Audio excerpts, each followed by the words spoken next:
It's a political tactic straight out of a thriller movie. A new president attempts to nullify the legal actions of his predecessor, not based on policy, but on a signature. On Friday, President Donald Trump escalated his campaign against the legacy of former President Joe Biden, declaring he is canceling all executive orders, proclamations, and other official documents he claims were signed using an Autopen without Biden's direct authorization. Calling the practice illegal and threatening perjury charges, Trump is challenging the very validity of the Biden presidency's actions. But can a president truly nullify thousands of legally binding documents with a social media post? The announcement came via a lengthy post on Truth Social. President Trump stated that any document signed by Sleepy Joe Biden with the Autopen, which he claimed was approximately 92% of them, is hereby terminated and of no further force or effect. The core of Trump's argument is not about the policy itself, but the signature. He alleges that aides, what he called radical left lunatics, used the Autopen to sign major directives without Biden's knowledge or direct approval. So what exactly is the Autopen?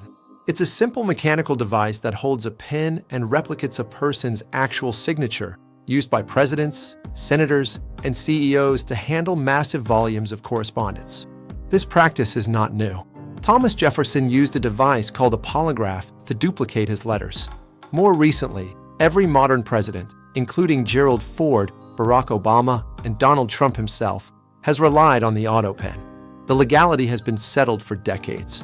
In 2005, the Justice Department's Office of Legal Counsel issued an opinion stating that a president may legally sign a document by directing a subordinate to affix his signature, including by Autopen.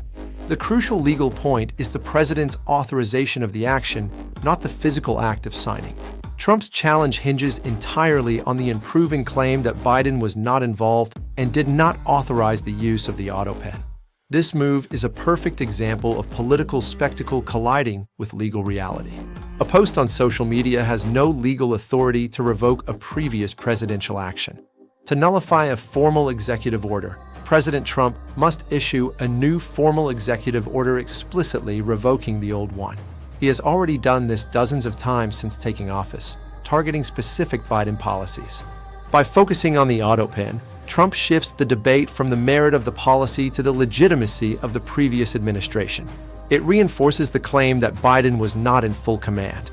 Former President Biden has consistently denied these claims, stating last summer, "I made every decision during my presidency. Any suggestion that I didn't is ridiculous and false." While courts will almost certainly uphold the legality of Autopen signatures, Trump's declaration achieves his goal of creating political controversy and casting doubt on every policy decision made during the Biden years. If Trump follows through, he will be targeting major, sweeping policy changes. For example, early Biden orders concerned climate crisis initiatives, advancing racial equity, and federal workforce procedures. President Trump has already used formal executive orders to roll back many of these, including those aimed at diversity, equity, and inclusion initiatives and mandates on federal contractors. Crucially, the declaration also mentioned anything else, which could theoretically include high-level appointments, regulatory filings, or, most controversially, pardons and commutations. Legal experts are unanimous. Under the Constitution, a presidential pardon, once granted, is final and cannot be reversed by a succeeding president, regardless of the signature method. To put this into perspective, Barack Obama used the Autopen in 2011 to sign an extension of key provisions of the Patriot Act while he was traveling in France. Even Donald Trump himself admitted in March that he has used the Autopen, albeit, as he claimed, only for very unimportant papers.